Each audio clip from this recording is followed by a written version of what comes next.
You're listening to the Whole Hog Sports Podcast. And now, here's your host, Matt Jones.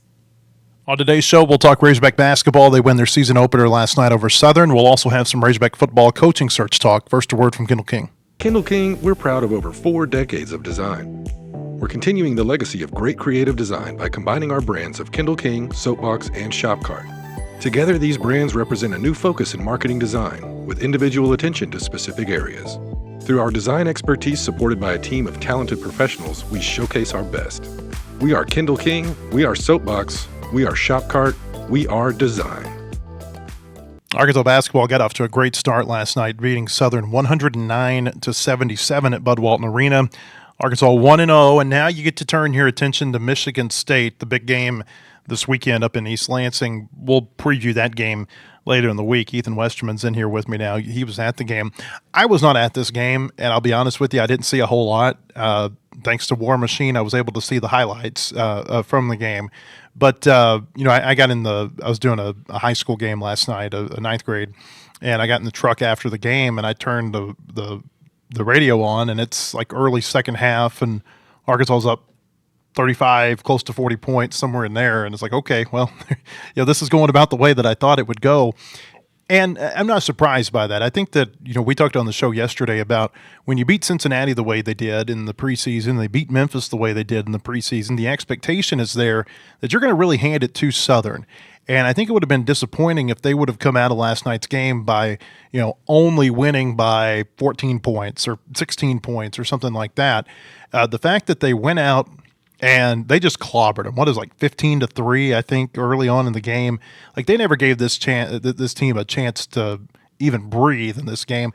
And that's what you want to see when you've got expectations for a team like people have for Arkansas against a team like Southern, who I know John Calipari said he thinks they're going to win the SWAC. Okay, well, there's a big difference between a high-end SWAC team and a high-end team.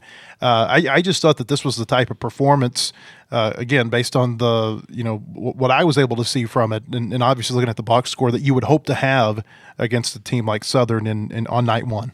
Exactly, and I think that it's a team that they're good enough. Like, this is not a bad Southern team, like Coach Calipari said. Picked toward the top of their league, I think second, could win it, and that's just it.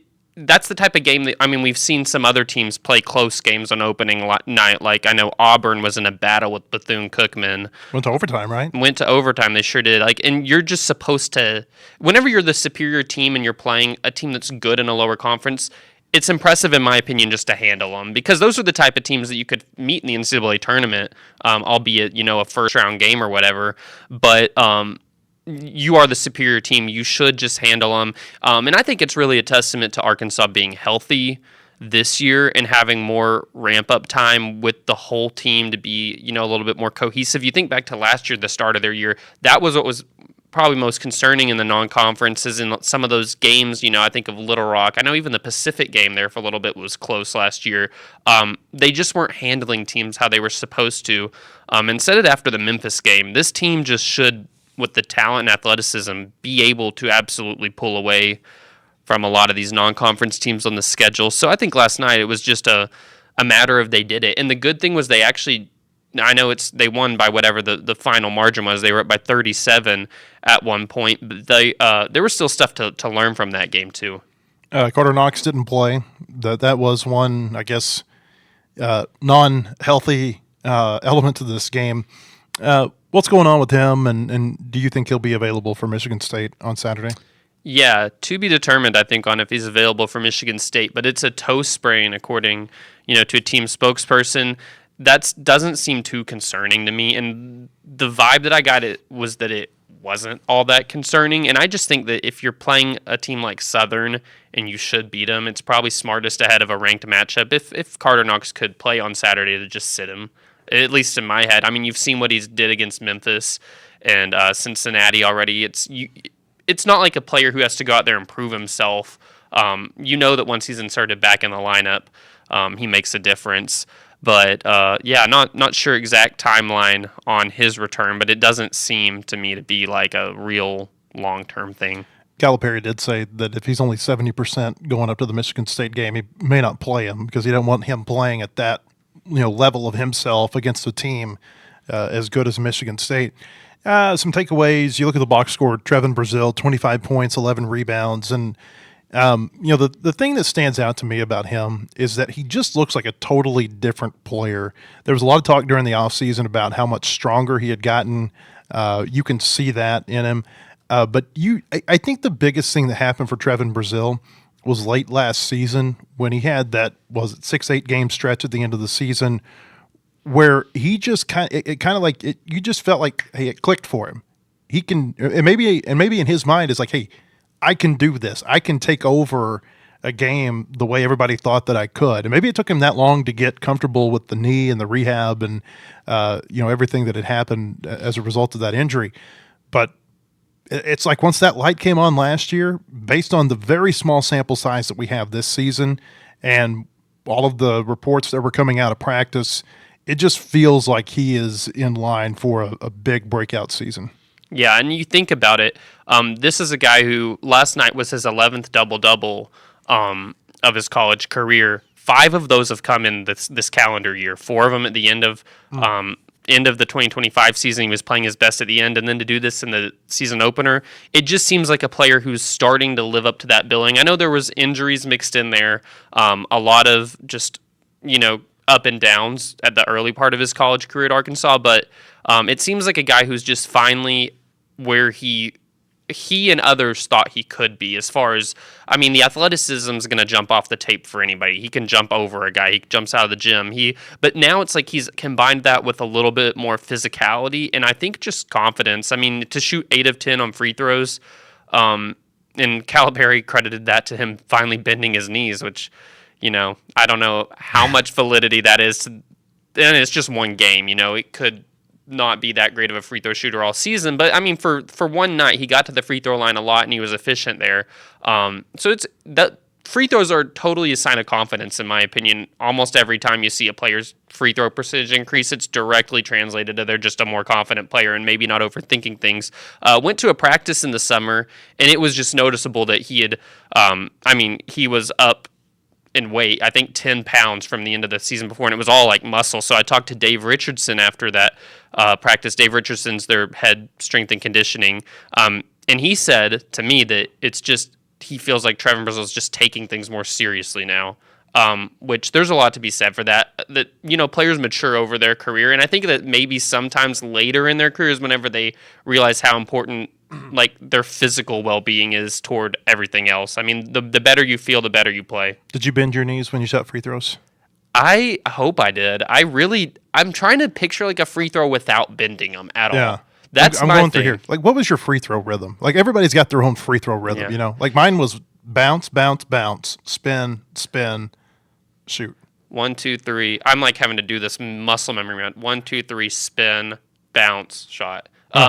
There's some players like their free throw rhythm. There was a player for the women's team a couple years ago who she started on the bounce from the official, just shoot it right away because that's what she was most natural for her. And her free throw percentage went up like 20% from the year before or something like that. Like, it's so crazy how free throws just need to be something that your brain and your muscle are like all lined on. And you have to, there's the thing about free throws, you just have to kind of turn your brain off, in my opinion. It's just there's like a level of focus, but also a level of like, it's like muscle. Don't focus too muscle hard. Memory.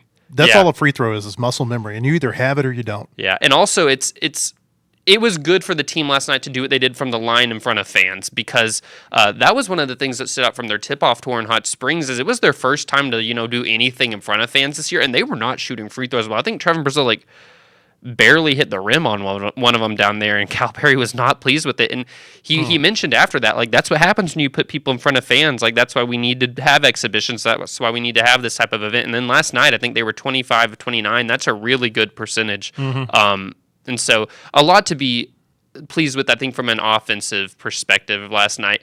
The three-point percentage was really good for most of the game. It got up to 8 of 13 after Malik Thomas hit his second 3 from the corner right in front of the bench. And then it just seemed like they started just taking shots. It almost felt like I think Calipari called it summer basketball. It's like when they started playing and they started missing some threes. So their percentage ended up being 36%, but I really don't feel like that was indicative of what we saw for most of the game. This team, I think, shoots it a lot better than last year. And he had to be so happy with that. It's like you win by 32 points, but you've got something that you can be angry about afterward Yeah. that you can get on them in practice now and get their attention. Threes both ways. I think he was not pleased with giving up. Southern was 12 of 27. They had a guy, He had some transition threes that Oshodi. they're hard to guard. Yeah, he was good for them from three. That's a team that I think is going to be able to score the ball in their league. They showed it offensively, and Arkansas they were playing a great defensive game until they weren't. It just felt like it started turning into a little bit of that summer basketball that I don't think Calipari was all too pleased with. But I do think Southern, that was the beauty of it, is that there were teaching points even in a win by this much.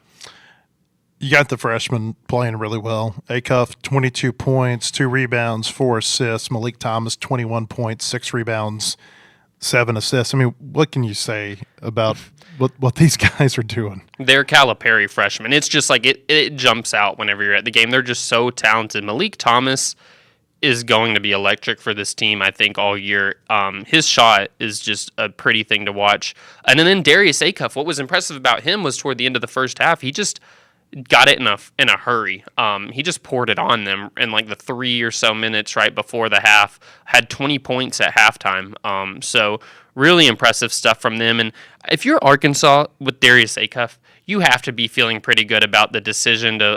I mean, it seems from all accounts it was a mutual with Boogie Fland of like go in the portal, find somewhere else. Yeah, Boogie's talked a little bit of. What would be the word? I don't want to sound too. Yeah, it's hard to read too much into it because you need more context. But he did say something about like he feels more of like a family vibe or something at Florida, which, whatever. But it did rub people the wrong way. And then last night, it's just he had a shot to tie the game for Florida late and missed a wide open 3. And it's just, I don't know. You see these two freshmen for Arkansas, and it's if Boogie Fland is in the mix. I think Darius Acuff is probably still getting a whole lot of minutes because he's so talented. Last year, the whole season changed. Like we all thought the season was going to go just totally in the tank, and it was already getting close to being there.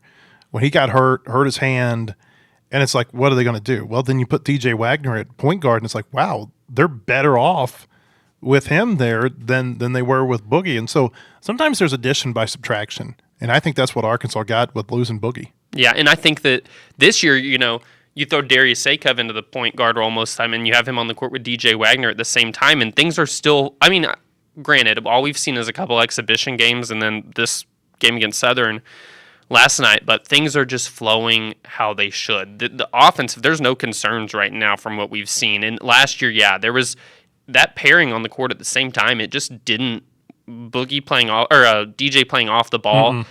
It just didn't work well. I feel like this year there's a little bit more cohesion there between whenever he's on the court with Acuff.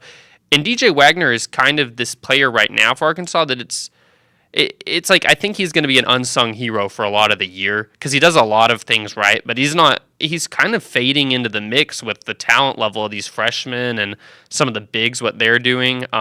It just feels like he's that guy that he's a capable scorer, but he's going to just be important all year with defense.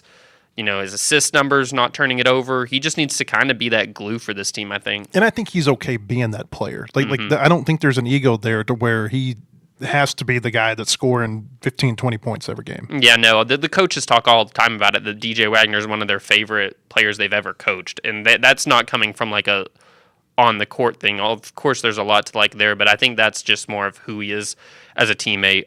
So I like their guard play right now has been excellent, and I think that DJ Wagner, he scored 8 points last night, and he could have had a lot more. He missed some threes, but I think that you've got a mix of players who all are capable of putting up big scoring numbers. Stat going around today, Malik Thomas and Darius Acuff with 21 and 22 respectively. So maybe the better way to say it is Darius Acuff and Malik Thomas with 22 and 21 points, just the second and third freshmen in the last 50 years to score at least 20 points in their first game.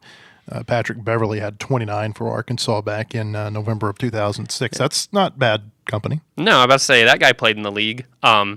Might still play. He might be still playing. Yeah, I haven't really heard a whole lot recently, but these are two players that are on a path to be.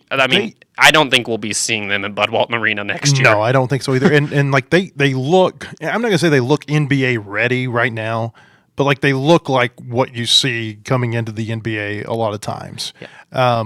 they look totally different than the freshmen that we've seen come through here in the past. Yeah, there's just something different about them, and it's just clear. Malik Thomas and Darius Acuff both can just go get a bucket, and that's the Calipari freshman mold, is just a guy who can change the game. So I think that between those two, and then the whole complement of capable scorers, Arkansas is that team this year that's going to, I think, have a lot of different leading scorers in games just based off matchup, based off who's hot that night. But I don't think like say Darius Acuff isn't taking all those shots. Like, I mean, I think somebody else could step up and fill that scoring void. So I just think that this team is pretty balanced up and down. And how about Isaiah Sealy? Didn't know you were going to see a whole lot from him last night. 17 minutes, he scores 12 points, made all of his free throws, 6 of 6, made half his shots. He's that wild card right now, where it felt like Carter Knox, and I know he's like Knox being off the floor is not the reason that Sealy was on the floor more. But, you know, as you get the opportunity to play more minutes, maybe that's the best way to say it. He just had more opportunity to play minutes last night just because of how the game went. It feels to me like when I've watched him and he's gotten his chances, whether it be in the exhibitions or this game last night, that he makes the most of his minutes. And that's going to be one of those things that I think will get you more minutes in the future. Mm-hmm. And he you know, the concerns right now, I think, for him are some defensive things of just I'm not seeing exactly what Calipari's seeing, but there's some stuff there that Cal doesn't like. It's not for a lack of hustle. Yeah, he hustles hard. Yeah. I think it's maybe just sometimes like communication, being in the right spot, that sort of stuff. But that's what Calipari says is holding him back. But I think that's why, even if Carter Knox doesn't play Saturday, which, I mean, all Arkansas fans, everybody wants to see him play against Michigan State, but say he doesn't, I don't think it's the worst thing in the world for Isaiah Sealy to get more minutes than usual because of the rotation being a little bit shorter early in the year against a good team, because he's a guy that some point down the road this season, I guarantee you, based on how things are going, you'll need him. You don't know what game it'll be, who's fouled out of a game, who's might be out for a week or so or longer with injury, but there will be a time in the season I think you will be all of a sudden counting on Isaiah Sealy to be ready to step up and be in a position to really contribute, and so far he's not given any reason to think that he can't do that. So, you know, all three of your main freshmen, I know they have a few at the end of the bench, but that are in your rotation, all scored in double figures in their openers. So Arkansas's got to be pleased with the young talent that they have. I mean, you look at this team and it's very young up down the board. I mean, you have two really old guys with Trevin Brazil and Nick Pringle, but the guard play, DJ Wagner's kind of the vet there as a junior. It's just a young team mixed with some experience that I'm sure helps kind of right the ship. Looking around the SEC last night, Florida, the only team that lost. That was really kind of the only good game in the SEC too. And in terms of a good matchup, Florida lost to Arizona 93 to 87 on night one. We mentioned that Auburn kind of squeaked by Bethune-Cookman in the first game of the Stephen Pearl era. There's 3 games tonight. North Carolina A&T is at South Carolina. Nichols goes to Kentucky. And then the big game tonight, Texas is at Duke. Yeah, I love this time of year where, like, sometimes it can get overwhelming in, I think, like, January, February with a ton of really good games on the same day. Right now, it's kind of how the schedules. You have that one game that everybody's locked in on. Last night, of course, it was Florida, Arizona, Texas, Duke. Tonight, I think that this time of year, it just gives you an opportunity to really hone in on those big-time matchups. That's why people love to see big matchups in non-conference, too. I think it's just good for the sport to have games that can get it really hyped up early. Texas plays Duke. That's in Charlotte. It's not at Duke. It's going to be in Charlotte. So it's going to be kind of like a home game for Duke, but not quite. It's going to be at the Hornets' home arena tonight. Ethan, appreciate you being here. When we come back, Christina Long is going to join me. We'll talk Razorback football, but first a word from Kindle King. Kindle King, we're proud of over 4 decades of design. We're continuing the legacy of great creative design by combining our brands of Kindle King, Soapbox, and Shopcart. Together, these brands represent a new focus in marketing design, with individual attention to specific areas. Through our design expertise supported by a team of talented professionals, we showcase our best. We are Kindle King, we are Soapbox, we are Shopcart, we are design. Hey, welcome back. I want to tell you about our friends at Bentonville Glass. They've been serving their community since 1971. They are committed, professional, and versatile. If you're looking for a quality leader in Northwest Arkansas or looking for skilled craftsmanship, look no further than Bentonville Glass for all your glass market needs with the highest quality products. You can come by and see them now at 507 South Main in Bentonville or online at bentonvilleglass.com. Christina Long is in studio with me now, and we were talking just a second ago about this story that Tom Brady had cloned his dog. Like, would you clone your dog? I don't think so. I don't think I would clone anything. I mean, I love my dog. Yeah. But I don't think I would clone him. Our dog is, she's almost 12. She's a lab, although I'm quite certain that she is a chocolate lab beagle mix. And the only reason I say this is because we took her to the vet one year. She cut up her paw, and they were going to look at the paw, and she lets out this yelp. And the vet says, that's weird. I've only heard a beagle make that noise before. And then everything just like clicks. When we picked her up, it was from a farm that on this side of the driveway had labs and on this side of the driveway had beagles. That makes and total so we're sense. sitting at the Weddington Veterinary Hospital, and I pull out my phone. I'm like, chocolate lab beagle. And there's a picture, and it looks just like her. That's so funny. And so, but I don't think I would. I don't think I would do that. I don't think I would clone my dog. No, I don't think I'm so almost either. at this point with her because she's going to be 12 this month. That I'm kind of like low key waiting for her to. I can't believe you're going to admit this on a microphone. It's a dog. I know, but love it's my still dog.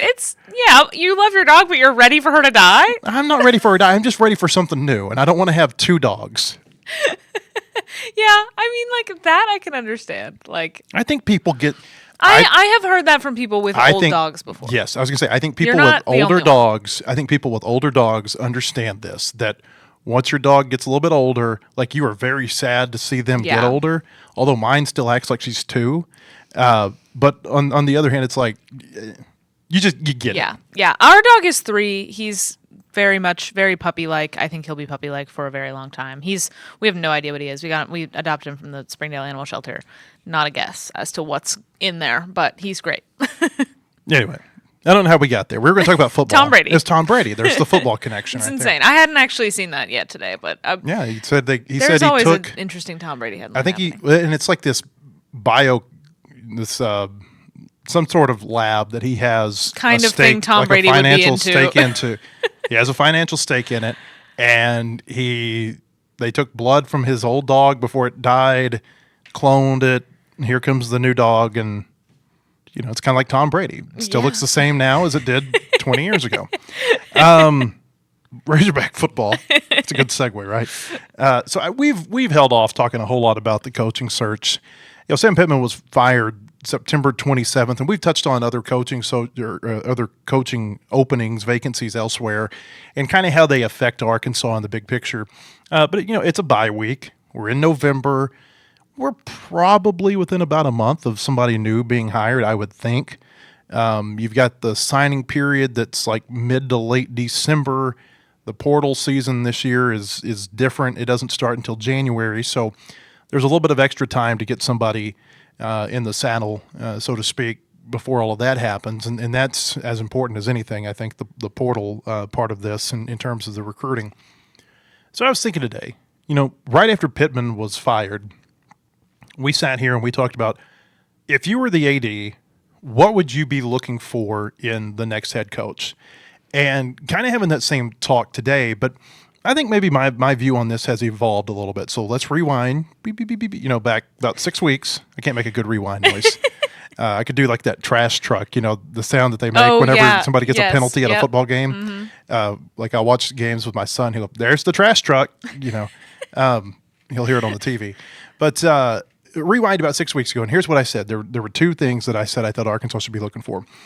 Somebody with head coaching experience, like almost, I think I said that's a non-negotiable. And then I said, out of that, I would want someone who is either established that they could win somewhere else for a period of time, or someone who has had coaching experience and has been a coordinator in the SEC. And I still think that there are elements of that inform what I'd be looking for. But if I were putting on my AD hat today, and keep in mind, some of these names were saying, I don't know that they've got any interest in Arkansas or Arkansas's got any interest in them. I'm just saying, like, if I were an AD and I were starting my search today, these are kind of some of the qualifications or some of the characteristics that I would be looking for. And what I keep coming back to, Christina, is you look at Arkansas, where they are in the SEC in the pecking order, down, at the bottom of the conference right now. And so I would be looking, number one, I don't think that they are going to poach a sitting head coach away from another SEC school. No. I'd be very surprised if they do. I don't know that there'll be 7 coaches left at SEC schools before this season ends at the rate that everybody's getting fired. So I looked at other conferences. Like what are some schools in the Big Ten, other power conferences, in the ACC, in the Big 12 that are kind of like Arkansas from, maybe a geography standpoint, a population standpoint, where they fit in the hierarchy in their conference. And so these are some of the names that I came up with if I'm looking for a program builder, because that's kind of the thing that I keep coming back to now is like, who is a program builder? Who is somebody who has gone in and they took over what might have not been a very pretty situation, and they have built the program into something more respectable. Maybe not a great program, but a program that, you get to the game week against this team and you say, don't really look forward to playing them every year. So here's what I've got. Well, let's start in the Big Ten, because this is a name that's getting thrown around, PJ Fleck at Minnesota. You look at Minnesota, and again, please keep in mind that this. I'm not saying that any of these people are candidates or that this is who I would go for, this is who I would go for. I'm just saying, like, if I were an AD and I were sitting down and kind of coming up with names, these are some names I would jot down and say, I want to learn more about that person. So you look at Fleck at Minnesota. They are, number one, Minnesota in the Big Ten is not a good job.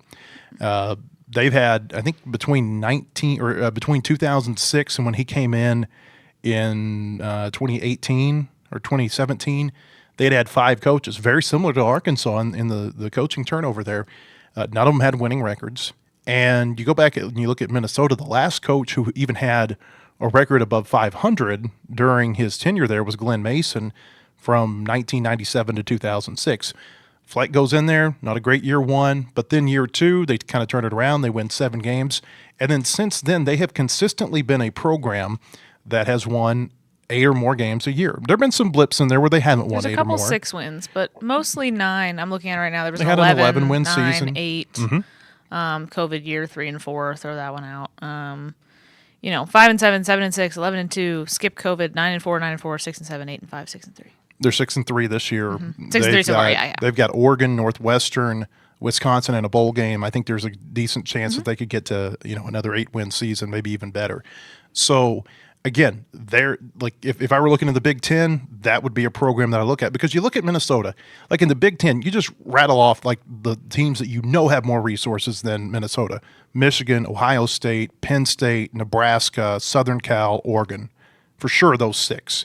And you probably, you would say Washington, probably, Wisconsin, probably, Michigan State, probably, Iowa, maybe.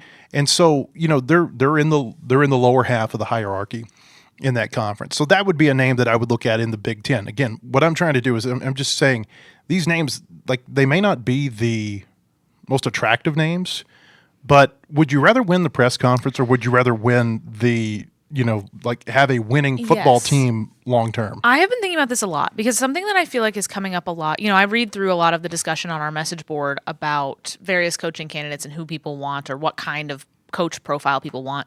And something that I think comes up a lot is, well, that guy's not going to get people to open their wallets, or people aren't going to. And I think the idea, I think sometimes what people mean when they say that is, the big name, the splash hire. And I just don't think Arkansas is going to have that here.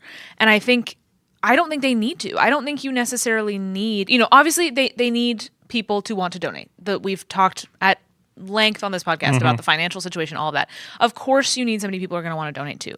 You do not need the John Calipari of football in order for people to do that. If you can bring somebody in who can build a program, you have to walk that line between the chicken and egg line of, okay, can you win and that gets you more money, or do you need the money up front in order to win? I think if you can walk that line, if you can get somebody that enough people support, and then other people are kind of waiting and seeing, and then you can get them in the door, you can get some wins under your belt, you can get a little excitement built once you get here, I think that's a good thing. I don't think you need John Gruden Okay, like John Gruden maybe will inspire some Barstool fans to open the wallet. Awesome. And then what? And so I think I get into, somebody that might not be, I don't think anybody was looking at Mike Elko as like the sexiest name on the coaching carousel, and look how that's going. Yep. And look at how they're doing. And Texas A&M is in a different situation than Arkansas. That's not it's not. But he fits Texas 1-to-1. A&M. He does. He fits like he fits Texas A&M in a lot of ways. Number one, he had been there, and so he gets it. Whenever they start doing their whoops and sawing off the horns and everything, like it doesn't scare the bejesus out of him. He gets it, and that's where I keep coming back to Arkansas. Like, what would a fit at Arkansas be? Because that's a word that I keep coming back to. I feel like a fit at Arkansas is someone who has demonstrated that at a high level in a power conference, they can do more with less. And I understand people hate hearing that. Yep. They absolutely hate hearing that. But if you're Arkansas, you're never going to be able to compete financially with Texas, Alabama, Georgia, those types of teams. Like, there's probably 7 or 8 teams that are sitting right up here that like maybe if you win 4 straight SEC championships, you'll get up to that level. But you're going to have to, punch up for a long time to be able to ever get into the same conversation with those types of teams. And so like that's Elko at A&M, that is a fit. Yeah. And, would Fleck fit at Arkansas? I don't know. I mean, there may be some cultural things and stuff Where's like he that. from originally? I think he's from the north originally. But, with him, his Minnesota program, and this kind of fits a lot of these, or some of these coaches that I'm going to talk about, his Minnesota program, they remind me a little bit of Houston Nutt's years here at Arkansas, where they're probably going to get handed to them a time or two a year. They've gotten blown out this year by Ohio State and Iowa, but they're probably going to get you an upset or two a year. They upset Nebraska up in Minneapolis a few weeks back. And more often than not, they're going to be a team that is competitive week in and week out. Again, there may be a time or two every year where they're not, but 10, 11 times a year, if you come back and you're kind of analyzing Minnesota, you're going to say, hey, I was pretty happy with the effort they gave that night. Yeah, I think when we talk about things like this and when we say that, you're not you're never going to financially compete with Alabama, Texas, etc. I think a lot of things, I think fans sometimes get frustrated by that because they feel like they're being told to settle. And I don't think you have to settle for like a mid or bad coach. Nope. I think you just aren't necessarily, you're not going to get Nick Saban to come out of retirement. You can still succeed. I think you need to look for just a different profile of coach than what Florida's looking for right now, what Auburn's going to be looking for, what Penn State's looking for. That's fine. I'm not saying you have to scrape the bottom of the barrel and get somebody you've never heard of and you don't like. I think you can get a good coach. I just think it's going to look different than some of those other schools, and I think that's okay. I don't think it has to mean settling. You think Tom Brady's clone company could get Nick Saban in there? Can we get some blood coach and have 10 of them, and then you go out and you sell him to Penn State and LSU and whoever else? Okay, so here's another coach. Go to the ACC. What is a program that would fit this criteria where it's not one of the higher end programs, but it has a coach who has consistently won there? I went with North Carolina State. Dave Doran at North Carolina State. He's on the brink, though. He's on the brink of getting fired. But he's got 2 big wins this year. They just beat Georgia Tech. That's what he does. They're the only team this year that has beaten. And again, I'm not saying that he's the guy. I'm just they're the only team that's beaten Virginia and Georgia Tech this year. He kind of does this every year, where you kind of look and you're like, I don't know about them, and maybe this is going to be done. And then they beat some teams they shouldn't, and they keep going. This kind of goes back to remember when Matt Hobbs talked to us last week? He said something along the lines. He said, we coach people, not pieces of paper. Well, what I'm looking at here basically is a piece of paper. Yeah. And like a resume, not necessarily the person, but the resume that might stand out to me. So here's Doran. You look at him at NC State. Since his first year there, they went 3-9, didn't win an ACC game. Since then, 8-5, 7-6, 7-6, 9-4, 9-4, 4-8, 8-4, 9-3, 8-5. 9-4, 6-7 this year. They're 5-4. Again, to me, that looks like an interesting resume from someone who is at a program that's not thought to be one of the higher end programs in his conference. Yeah, I think that's a good point. I think looking at his win totals, they've been higher than I would have guessed. But I do think, they kind of do that thing every year where it's looking like it might be teetering on the edge, and then they get some wins, which honestly isn't a bad thing. I think that's kind of a situation that would be, you mentioned earlier, when you were talking about PJ Fleck, about them having a team that people see on the schedule and they're like, man, I don't really want to play them. I think that's a good spot. That's a good goal for Arkansas to have, is be a team that people just don't want to play. Be a team that people are just a little worried about, that you can get one over on a team that should be better than you a few times. They've done, they just haven't really done that with any sort of consistency. And I think that's a reputation that somebody like a Doran or like a Fleck or like some of these other coaches we're talking about has built. And I think that's a good aspiration. Here's one Big 12, Matt Campbell at Iowa State, and he's always the guy that everybody wants. But you look at him, first year 3-9, since then 8-5, 8-5, 7-6, 9-3, 7-6, 4-8, 7-6, 11-3, 5-4. They played for the Big 12 championship 2 times during that span. I don't think they won either one of them. And I know that Campbell's one that, like, he's hard to get out of Ames. Like, he's found somewhere that he likes. And there's a lot to be said for that. Across Iowa, Kirk Ferentz was kind of that guy 15, 20 years ago where, it wasn't just every big college job. It was like NFL teams where, hey, could we ever get Kirk Ferentz out of Iowa City? You hear that with Matt Campbell. I think that there have been some NFL teams that have kicked the tires to see if he's interested in going there. I think, with maybe Doran to a lesser extent, but with Fleck and Campbell, what you see with those guys is like, when you put together these lists of who are the best coaches and you ask coaches, like, who do you think can really coach? I think that they end up being mentioned a lot in those surveys because they understand the limitations of a place like Minnesota, the limitations of a place like Iowa State, the limitations of a place like NC State. And they see when these guys are winning at a high level, that stands out to them. And so, again, this is kind of a little scatterbrained exercise here, but you look at Campbell. You tell me Arkansas wouldn't take this 9-year run, 8 wins, 7 wins, 9 wins, 7 wins, 4 wins, 7 wins, 11 wins. Yeah. I would. Yeah. And I know we're not necessarily talking about these 3 guys as these are guys Arkansas should go after. Fleck, I'm just talking about resumes that look like the theirs. profile of coach. Yeah. Yes, exactly. Fleck, however, is somebody that people have kicked around as a name that could be interested in Arkansas and who Arkansas could legitimately be interested in. I think you've got the Lindsey connection. Drake Lindsey, who yes. was here, is John David's son. He's the starting quarterback at Minnesota. Yes. And when you and I were talking about this morning on the phone, you mentioned, maybe he's somebody that, he's been at Minnesota for a while. Mm-hmm. Maybe he feels like he's reached his ceiling there, and maybe wants to go do something else. He's pretty young, right? 44. 44. Yeah, he's a young coach.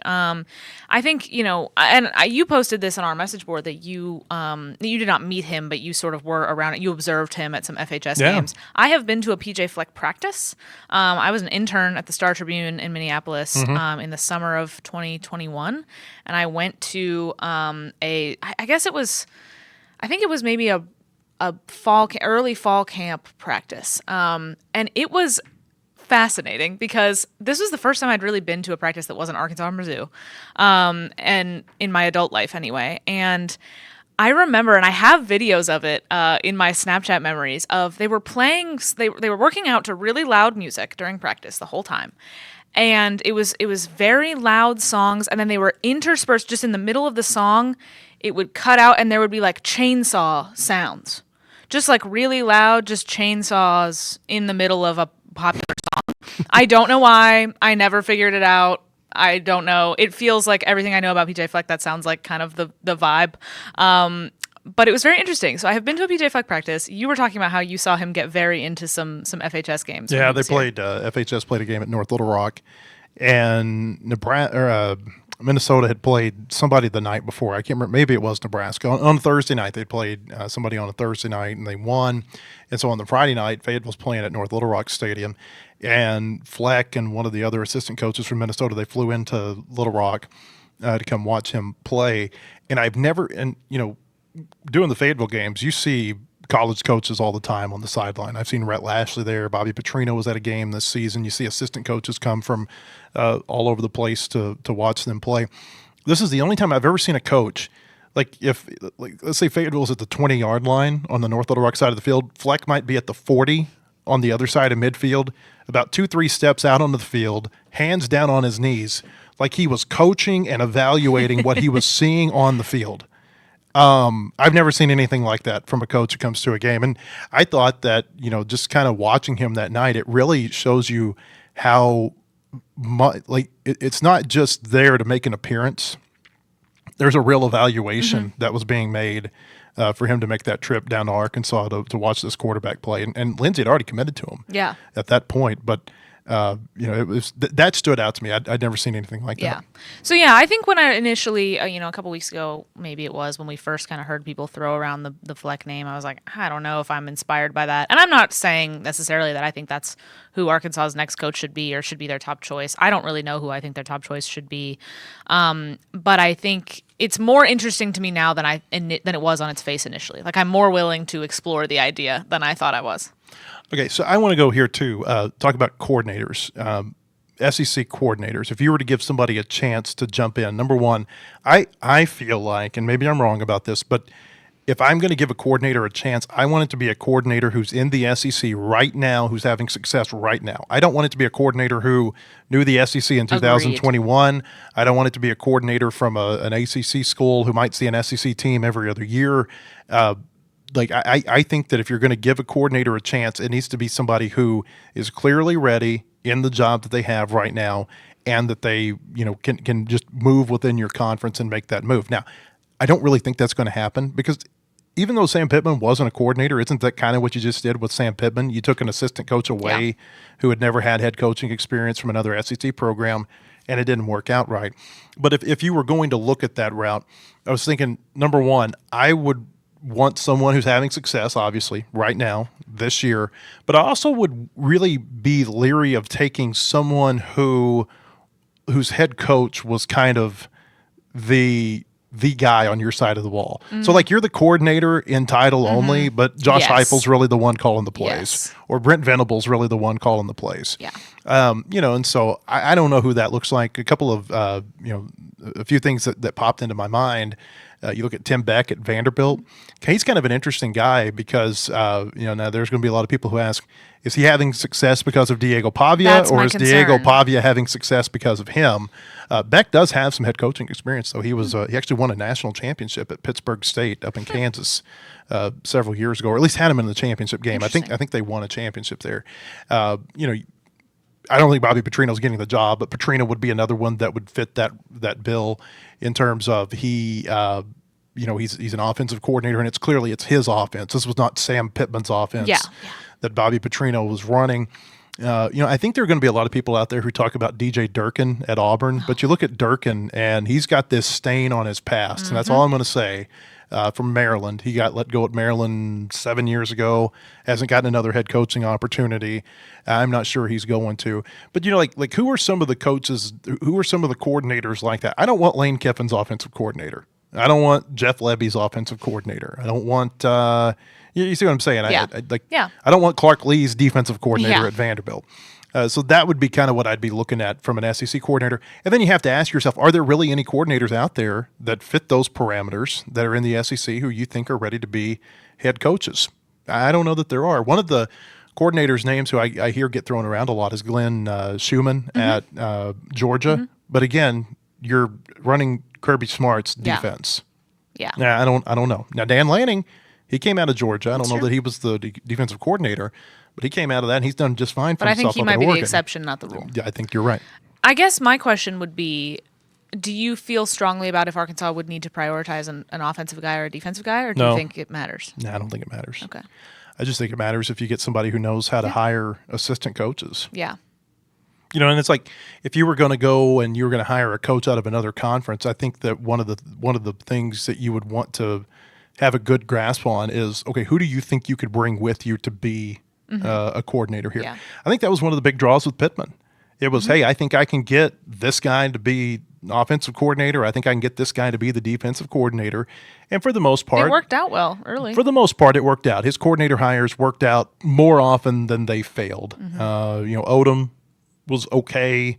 Briles was pretty good. Petrino's been pretty good. Enos was awful, but there were a lot of things I think that were going on. Williams was good. Off Dilly the wasn't. field. Yeah, I always thought Travis Williams was a little bit overrated. You look at their defensive numbers the last few years, it was like they would always be really good after non-conference play, and then once they hit SEC play, they would start to plummet once they would play teams with better athletes. Yeah. Well, he was your best recruiter probably, right?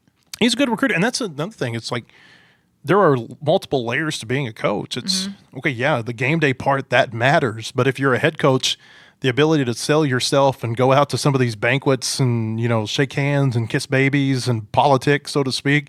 That matters. Your ability to identify coaches, your ability to recruit players. If you're an assistant coach, your ability to recruit players is maybe just as important as what you do in terms of practice and putting together a good unit on that side of the ball.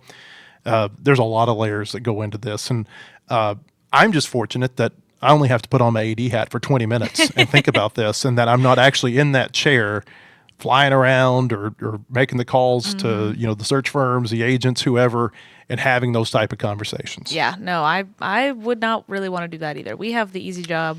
Fans, we all get the fun job of just thinking about it, speculating, dreaming, but we really just won't know till we know. So like I said, none of these names are real attractive names. No, but yeah. I just don't know that there's a lot of big names that are out there for Arkansas to get. Especially with how crowded this is. I could be totally shocked. Mm-hmm. Maybe they go out and they pull a John Calipari out of the hat. I don't think they will, because I just don't think you can. I don't think you can. I just don't think the program. I don't think the football program is in the same position that the basketball program was in a year ago. Yeah. We talked about this yesterday. A lot of people thought Sam Pittman was going to be that bridge to something better, but now you look at the football team. Unless something crazy happens over the last month of the season, and they have a result that is surprising, they're going to go 0-8 this year. And you think about what Pittman inherited from Chad Morris. It was back-to-back years where they were 2-10 and 0-8 in the SEC, long SEC losing streak. They hadn't won an SEC game, I think, at that point in more than 2 years. Okay, well, what's someone going to inherit from Sam Pittman? There's a good chance that it's going to be a 2-10 team that went 0-8 in the SEC and hasn't won an SEC game in close to 2 years. And so I think that we're maybe back kind of to square one with this football team. Yeah, I think you're right, and I do think they'll need somebody to kind of who's willing to take on the challenge and willing to kind of bring them back to a more respectable level. And that's the fit. Yeah, that's the fit. It's someone who's not scared of a rebuild, someone who is not opposed to taking some lumps along the way, but someone who believes enough in their system to know that, hey, once I get to this point, maybe it's year 2, maybe it's just a win that gets us to 6-6. Once I get to that point, I'm gonna if you'll just give me enough time, we're gonna get there. And if I can show enough, steps along the way, that's the fit to me. It's not the name, it's the fit.